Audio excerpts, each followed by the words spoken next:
And to money matters now, Nigeria's Finance Minister Zainab Ahmed says more funding will be given to the Nigerian Sovereign Investment Authority from the country's oil windfall savings. She was speaking on the sidelines of the IMF spring meetings in Washington, D.C. Lara Ofolayo reports.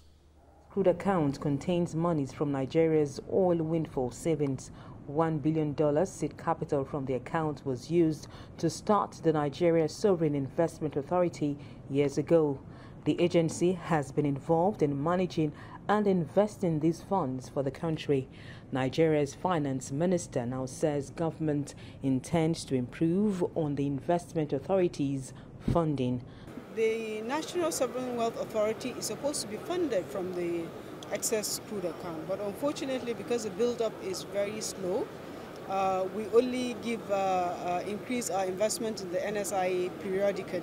So we want to change that to make it as a matter of routine that once in any fact we pass a certain threshold, that we'll be able to save. But to do this, we'll need the cooperation of the states as well.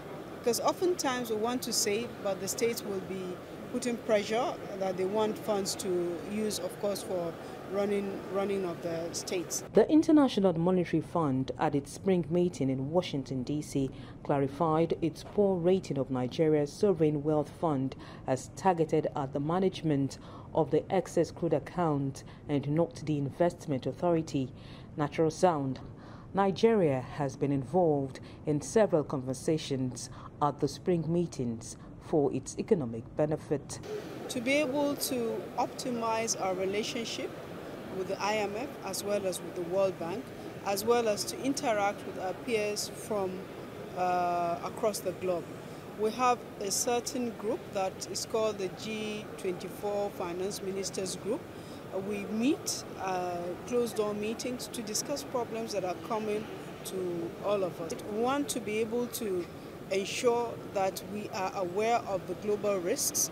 We know what the downside risks are domestically, but we also have to prepare ourselves by ensuring that we're aware of the global risk and that we continue to build fiscal buffers to make sure we're able to contain any crisis that might happen.